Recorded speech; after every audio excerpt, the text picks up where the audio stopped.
በዘመናዊ የጦርነት ታሪክ ውስጥ የሰው ልጅ የደረሰበትን የወታደራዊ ቴክኖሎጂ ምጥቀት ፍጹም በሆነ ሁኔታ የሚቀይርና የአያሌን ሀገራትን ወታደራዊ ስሌት ውጥንቅጡን የሚያወጣ አንድ አዲስና አስፈሪ የባህር ላይ ሳይሆን የሰማይ ላይ ዘንዶ በይፋ ተከስቷል።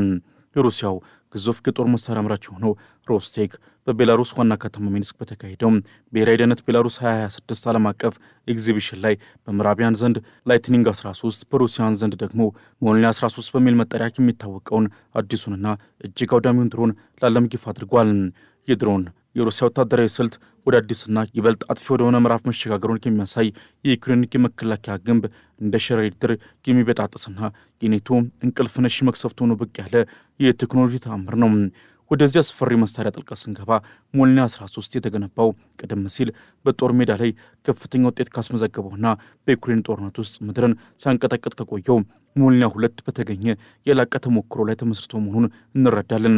የአትላንት ኤሮ መሐንዲሶች ይህንን ድሮን ሲቀርጹት ዋነኛው ግባቸው ተራ መሳሪያ መፍጠር ሳይሆን ማንኛውንም አይነት ዘመናዊ መከላከያ ጥሶ መግባት የሚችልና የጥፋት አቅሙም እጅግ የገዘፈ የማይጨበጥ ገዳይ መፍጠር ነበረ።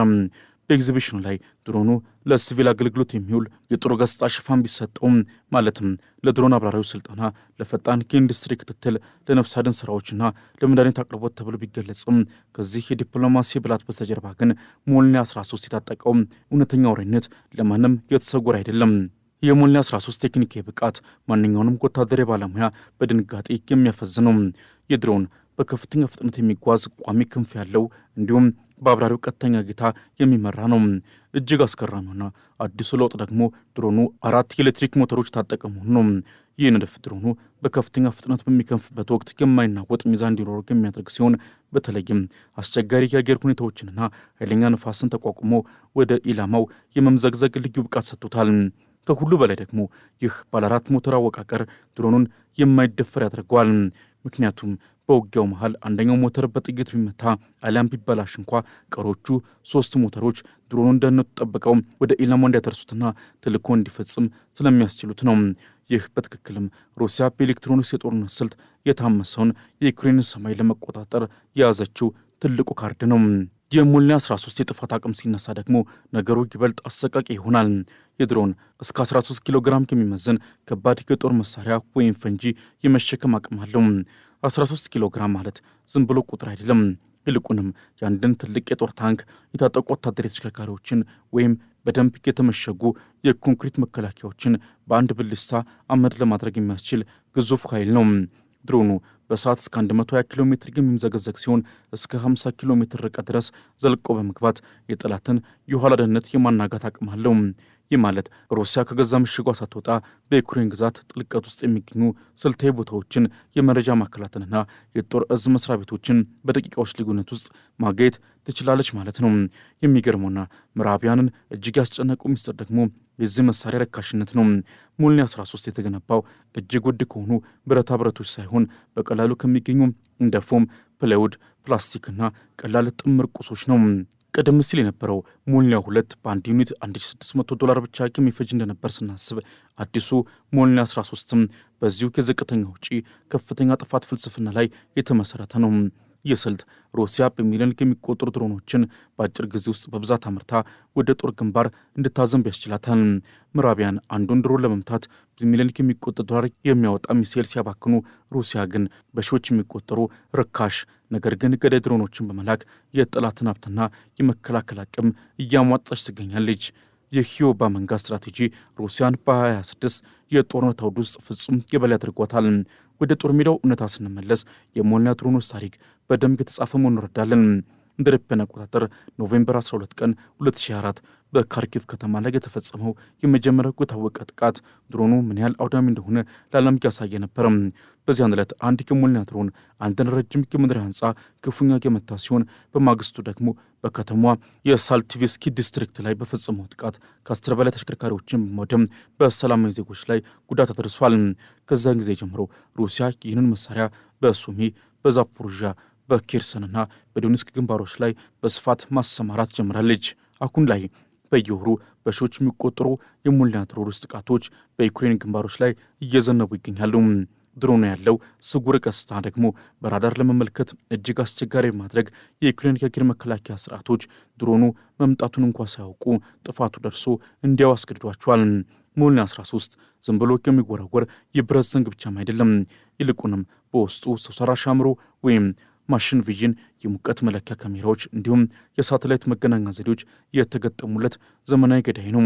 አብራሪው ልዩ መነጽሮችን በመጠቀም በድሮኑ አፍንጫ ላይ ከተገጠመው ካሜራ የሚመጣውን የቀጥታ ምስል እያየ ድሮኑን ልክ እንደ ቀዶ ጥገና መሳሪያ በከፍተኛ ጥንቃቄ ወደ ኢላማው ይመራዋል። ይህ ቴክኖሎጂ ሩሲያ በሴቨር ቮስቶክ፣ ዛፓድ እና ዲኒፐር በተሰኙት የጦር ቡድኖቿ ውስጥ ድሮኑን በከፍተኛ ሁኔታ እንድትጠቀም አስችሏታል። የአየር ወለድ ብርጌዶችና የልዩ ኃይል ዩኒቶችም ይህንን የጥፋት መብረቅ እንደ ዋነኛ የማጥቂያ ሰይፋቸው ተረክበውታል። ለምዕራቢያን ሞልኒ 13 የቀይ መስመር መተላለፊያ መሳሪያ ሆኖባቸዋል። ሩሲያ ከፍተኛ ቴክኖሎጂን ከቀላልና ረካሽ ቁሶች ጋር አቀናጅታ እንዲህ ያለ አውዳሚ መሳሪያ መፍጠሯ የኔቶን የደህንነት መዋቅር አሮጌና ደካማ አድርጎታል። አሜሪካና አጋሮቿ በቢሊዮን የሚቆጠሩ ዶላር አፍስሰው የገነቧቸው የመከላከያ ጋሻዎች በእነዚህ ርካሽ ድሮኖች ፊት ዋጋ እያጡ ነው። ሩሲያ ይህንን ቴክኖሎጂ የበላይነት ተጠቅማ ዩክሬን ለድርድር ሳይሆን ለፍጹም እጅ መስጠት የምታስገድበትን የመጨረሻውን የጥፋት በትር እየሰነዘረች ነው። ሞልኒ 13 አሁን ላይ ዝም ብሎ መሳሪያ ሳይሆን የሩሲያ ብሔራዊ ኩራት፣ የጠላቶቿ መርዶና የዘመናዊው ጦርነት ፍጹም የበላይ ሆኖ ቀርቧል። በዚህ እጅግ አሳሳቢና የወደፊቱን የጦርነት ጥበብ ፍጹም በሁኔታ በሚቀይረው የቴክኖሎጂ ሽግግር ውስጥም የሞልኒ 13 መምጣት ለሩሲያ የሚሰጠው ስትራቴጂካዊ አቅም ዝም ብሎ የታክቲክ ለውጥ አይደለም። ይልቁንም ሩሲያ በዓለም አቀፍ ደረጃ የድሮን ሱፐር ፓወር ሆና እንድትወጣ የሚያስችላት የታሪክ መገላበጫ ነው። በቀጣይ ቀናትና ወራት ይህ ገዳይ አሞራ ለሩሲያ የጦር ኃይል የሚሰጠውን ሁለንተናዊ አቅም በዝርዝር ስንመለከት የምዕራቢያን ወታደራዊ ዕቅድ አውጪዎች ለምን እንደተሸበሩ በግልጽ ያስረዳል። የመጀመሪያው የሚጠበቁ ጉዳይም የታጠቁ ተሽከርካሪዎች መቃብር የመሆን ብቃቱ ነው። ሞልኒ 13 የተገጠመለት የ13 ኪሎ ግራም የሚመዝን አውዳሚ ጭነት ምዕራቢያን ለዩክሬን ላኩትን እንደ አሜሪካው አብራምስ፣ የጀርመኑ ሊዮፓርድና የብሪታንያው ቻሌንጀር ያሉ ዘመናዊ ታንኮችን በአንድ ጥቃት ወደ ብረት ፍርስራሽነት የመቀየር አቅም አለው። ቀደም ሲል የነበሩት ትንንሽ ድሮኖች ታንኮችን ለመምታት እጅግ ደካማ ቦታዎችን መፈለግ ነበረባቸው። ሞልኒ 13 ግን ያለው ግዙፍ ፈንጂ አቅም ታንኩን በየትኛው አቅጣጫ ቢመታው የመበታተን ዕድሉ እጅግ ከፍተኛ ነው። ይህ ለሩሲያ የሚሰጣት የበላይነት ኔቶ ለዓመታት የገነባውን የታንክ የበላይነት ትርክት በአንድ ጀንበር ንዶታል። ሁለተኛውና እጅግ አስደንጋጭ የሆነው አቅም የሞተር አስተማማኝነትና የማይበገርነት ነው። የሞልኒ 13 ባለ 4 ሞተር አወቃቀር ለሩሲያ ጦር አዲስ አይነት የህልውና ዋስትና ሰጥቶታል። በጦር ሜዳ ላይ የሚሰነዘሩ ጥይቶች ወይም የኤሌክትሮኒክስ መገናኛ ዘዴዎችን የማዛባት ጥረቶች አንደኛውን ሞተር ቢያሽመደምዱት እንኳን ድሮኑ በቀሪዎቹ 3 ሞተሮች አማካኝነት ጉዞውን የመቀጠል ብቃት አለው። ይህ ማለት ሩሲያ ያሰማራቻቸው ድሮኖች ወደ ኢላማቸው የመድረስ ዕድላቸው ወደ 90 በመቶ አሊያም ከዚያ ከፍ ይላል ማለት ነው። ይህ ሁኔታ የዩክሬን የአየር መከላከያዎችን ወደ ከፍተኛ ድካምና ተስፋ መቁረጥ ይከታቸዋል። ምክንያቱም ድሮኑ ተመቶ እንኳ መውደቅ የማይፈልግ የሰላም ላይ ዞምቢ ሆኖ ስለሚታያቸው ነው። ሶስተኛው በቀጣይ የሚጠበቀው ትልቁ አቅም የስትራቴጂካዊ ጥልቀት ጥቃት ነው። ሞልኒ 13 እስከ 50 ኪሎ ሜትር ዘልቆ የመግባት አቅሙ ሩሲያ የዩክሬን የኋላ ደህንነትን ሙሉ በሙሉ እንድታናጋ ያስችላታል። ይህ ማለት ከፊት መስመር ርቀው የሚገኙ የጦር መሳሪያ ግምጃ ቤቶች፣ የነዳጅ ማከማቻዎች፣ የጦር መኮንኖች ስብሰባ የሚያደርጉባቸው ህንፃዎችና የሎጂስቲክስ መስመሮች አሁን በሞልኒ 13 አፈሙዝ ስር ወድቀዋል ማለት ነው። በሰዓት 120 ኪሎ ሜትር የሚከንፈው ይህ ድሮን የዩክሬን ጦር እርዳታና ጥይት ከኋላ ለማምጣት የሚያደርገውን እንቅስቃሴ ሽባ የማድረግ አቅም አለው። ይህም ሩሲያ ዩክሬን በቁሟ እንድታንቃት ትልቅ ዕድል ይፈጥርላታል። አራተኛውና ለምዕራቢያን እጅግ የሚረብሸው ነጥብ የኢኮኖሚ የበላይነት ነው። ሩሲያ በሞልኒ 13 አማካኝነት ረካሽ ጥፋትን ላለማስተምራለች። አንድ ሞልኒ 13 ለመስራት የሚወጣው ወጪ ከጥቂት ሺህ ዶላሮች የማይበልጥ ሆኖ ሳለ ዩክሬን ይህንን ድሮን ለመምታት የምትጠቀመው የፓትሪዮት ወይም የአይርስቲ ሚሳኤል ዋጋ ግን በሚሊዮን የሚቆጠር ዶላር ነው። ይህ ማለት ሩሲያ በየቀኑ በመቶዎች የሚቆጠሩ ድሮኖችን በመላክ ብቻ የምዕራቢያንን ካዝናና የሚሳኤል መጋዘን ባዶ ሊያስቀሩ ይችላሉ ማለት ነው። ሩሲያ ይህንን የበክነት ጦርነት ዋር ኦፍ አትሪሽን በሞልኒ 13 አማካኝነት በቀላሉ ልታሸንፉ እንደምትችል ወታደራዊ ተንታኞች ይስማማሉ። አምስተኛውና የወደፊቱ ትልቁ ሽግግር የሰው ሰራሽ አስተውሎትና የነጻነት አቅም ነው። አዲሶቹ የሞልኒ 13 ስሪቶች የተገጠመላቸው ማሽን ቪዥን ቴክኖሎጂ ድሮኑ ከአብራሪው ጋር ያለ ግንኙነት ቢቋረጥ እንኳ የገዛ አይኑን ተጠቅሞ ኢላማውን ለይቶ የመምታት አቅም ይሰጠዋል። ይህ ለሩሲያ የሚሰጣት አቅም እጅግ አስፈሪ ነው። ምክንያቱም በቀጣይ በሚደረጉ ጦርነቶች የኤሌክትሮኒክስ መከላከያ የሚባለው ነገር በሞልኒያ ፊት ዋጋ ቢስ ሆኖ ይቀራል። ድሮኑ አንዴ ከተለቀቀ በኋላ እንደ ንስር አሞራ ኢላማውን አድኖ መበላቱ አይቀር ይሆናል። በመጨረሻም ሞልኒያ 13 ለሩሲያ የሚሰጣት ትልቁ አቅም የስነ ልቦና የበላይነት ነው። የዩክሬን ወታደሮች በየቀኑ በሰማይ ላይ የሚሰሙት የድሮን ጮት መቼና የት እንደሚወድቅ አለማወቃቸውና በባህር ላይ ሳይሆን በየቤታቸው ደጃፍ የሚመጣ መቅሰፍት መሆኑ በሰራዊት ውስጥ ታላቅ ፍርሃትና የድንጋጤ ድባብ ይፈጥራል። ሩሲያ ይህንን ድሮን እንደ የማያቋርጥ የሞት ጥላ በመጠቀም የጠላትን የመዋጋት ሆኔ ሙሉ በሙሉ የመስፈር አቅም አግኝታለች። ምዕራቢያን አሁን ላይ የያዙት አማራጭ ወይ ሞልኒያን የሚመጥን ርካሽ መከላከያ መፍጠር፣ ካልሆነም ደግሞ ሩሲያ በድሮን ቴክኖሎጂ ዓለምን ስታጥለቀለቅ በዝምታ መመልከት ብቻ ነው። ሞልኒያ 13 የሩሲያ ወደፊት ወታደራዊ የበላይነት ዋስትና ነው።